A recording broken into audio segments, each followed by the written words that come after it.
Ao invés de apontar uma perspectiva assim, nós vimos nos últimos dias que a maioria da esquerda, infelizmente, né, resolveu aí chafurdar, né, vou usar aqui uma expressão antiga, chafurdar na lama, né?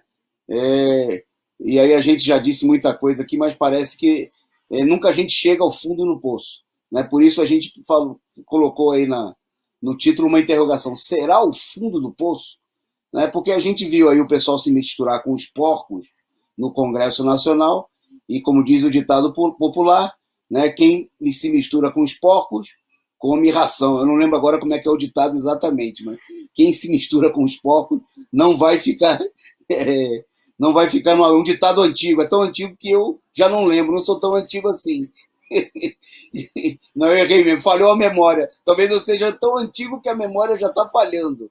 Mas o fato é que, depois da humilhação, né, numa situação que nós, de fato, a gente lamenta muito, né, nós, digamos assim, fizemos um chamado, né, ao longo de todo esse período para que a esquerda abandonasse essa perspectiva, né, de que o caminho que os defensores, os direitistas, defensores da política de frente ampla, propunham para a esquerda, era um caminho de derrota e de desmoralização.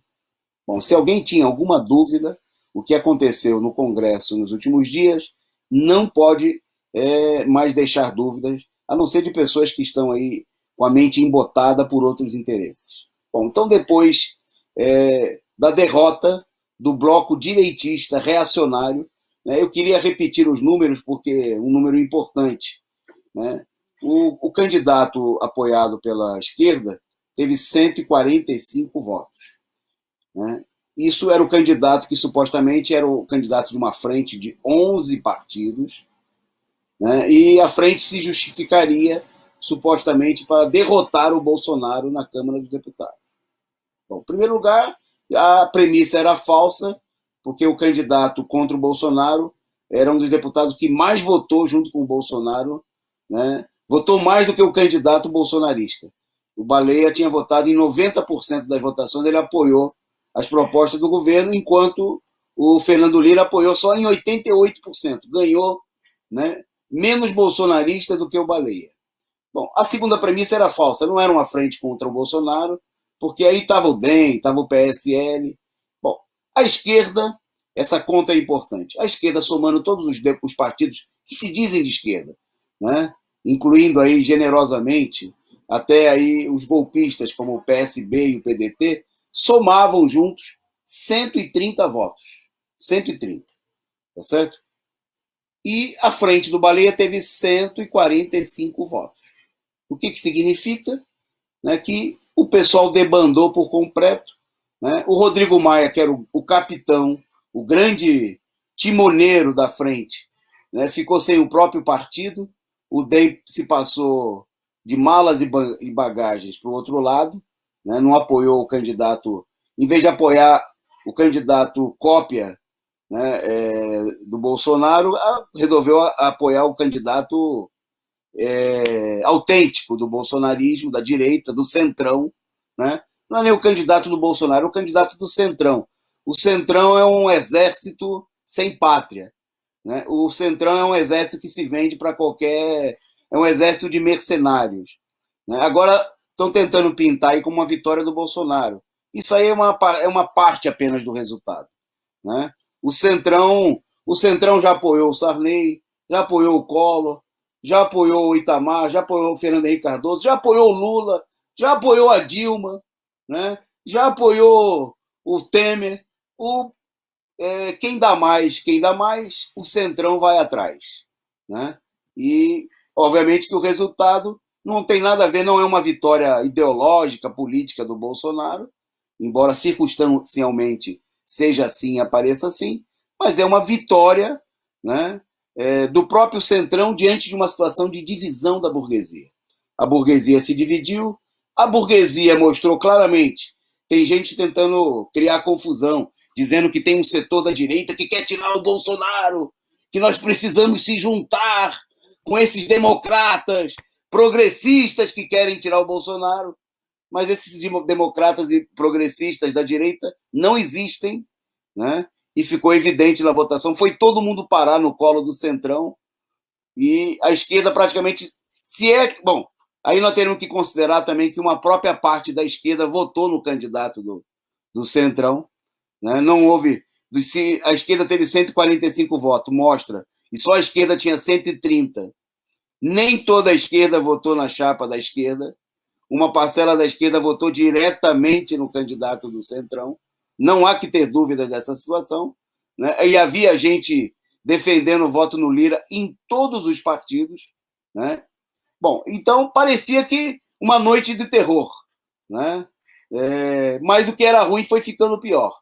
O Lira foi eleito, cassou o bloco, a inscrição do bloco com a participação do PT e retirou, né, aquilo que muita gente da esquerda queria apresentar como sendo uma vitória, que seria a composição com esses vagabundos, com esses reacionários, para conquistar um espaço de poder na Câmara. A primeira secretaria, que era o troféu, né, que a esquerda ia ganhar por votar num candidato golpista, no candidato do Temer, no candidato do Maia, do PSDB, do Dória. Bom, e aí veio a cassação do registro do PT, do registro do PT no bloco, né, num golpe, mas um golpe típico da briga de quadrilha do Congresso Nacional. E aí, quando parecia que estava tudo, que nada podia ser pior, a situação se mostrou que podia ser ainda pior, né? O PT, numa política supostamente de acordo, né, um acordo humilhante, um acordo que um partido de esquerda falaria: enfia esse cargo naquele lugar, nós não vamos se vender por isso. O Lira foi lá e propôs um acordo, falou: ó, primeira secretaria eu não dou para vocês, porque a primeira secretaria é a prefeitura da Câmara dos Deputados, né, lida aí com um orçamento bilionário, né, mais do que muitas prefeituras no país que tem que cuidar de saúde, educação, né, de populações inteiras. A prefeitura da Câmara dos Deputados movimenta dinheiro para cuidar da boa vida dos deputados, né, e de quase 5 mil funcionários, a maioria, uma parte delas trabalhadores mesmo do legislativo, e uma enorme parcela de malandros, né, penduricários, assessores, faz nada, aspones dos deputados. Então o PT queria ficar com essa secretaria. O Lira deu o golpe, falou: não, para vocês só a segunda secretaria. Aí o PT rastejou mais uma vez e aceitou o acordo. E indicou, cabia ao PT então indicar um nome. E o PT foi lá e indicou o nome, né? Bom, mas aí o que aconteceu? O PT rachou e o PT devia apresentar um candidato, a bancada do PT se reuniu e indicou um candidato, né? O candidato era um deputado de Sergipe, o deputado federal João Daniel, mas se lançaram pelo PT 2 outros candidatos, rachando com a orientação do partido, né? Uma das candidatas foi a deputada Marília Reis, né? Que dizem as más línguas, aí eu não tenho... Defendia já antes na bancada que o PT deveria se juntar ao João Lira, deveria apoiar o João Lira, né? Dizem as más línguas, nisso aí eu não boto a mão no fogo, porque a briga... Inclusive dizem que o atraso que levou à cassação do PT foi porque ela era o nome do PT indicado para a primeira secretaria, mas que tinha uma ala do PT que não concordava com a indicação. E que o atraso não foi um atraso, foi uma coisa provocada para evitar a indicação, né? Sabe-se lá, isso aí são fofocas, corre pelo... Mais à frente, aí nós saberemos, aí virá à tona. Mas o episódio importante é o seguinte, e aí o PT foi para um episódio ainda mais... Não tem a ver essa foto aí do MP, não, hein? Foi para um episódio ainda mais vergonhoso, né? Os 2 candidatos do PT foram para o segundo turno e a Marília Reis, que não era candidata indicada pelo PT, foi eleita com o apoio do Centrão, né?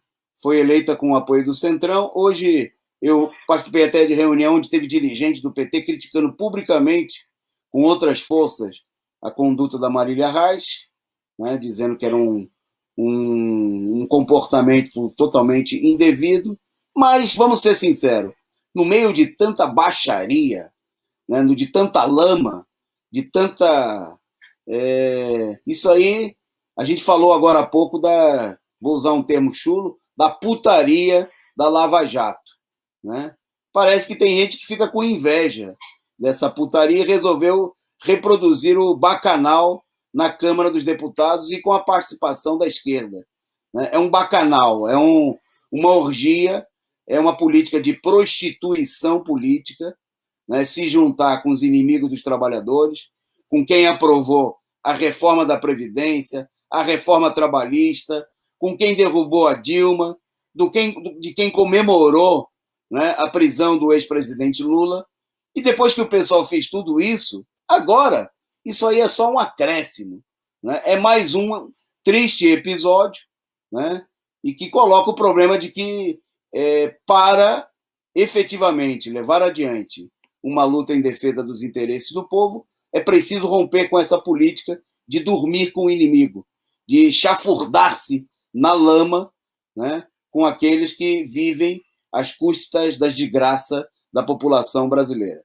Um terrível episódio, né, a lamentar, é preciso... nós não somos puritanos, é preciso... quem quer romper, quem quer buscar um outro caminho, né, se teve comprometido, se teve alguma coisa a ver com isso, precisa passar por um chuveiro, tirar a lama, né, se banhar aí da luta de classes e passar para o lado da mobilização dos trabalhadores. Não vai ser no Congresso, né? Quem alimenta a ilusão de que nós vamos convencer essa quadrilha de bandidos do Centrão, né, a aprovarem o impeachment, a aprovar qualquer medida em favor dos trabalhadores, pode tirar o cavalinho da chuva. Ou vai ser através da luta nas ruas, como sempre foi, ou, né, o que vai vir do Congresso vai ser chumbo grosso.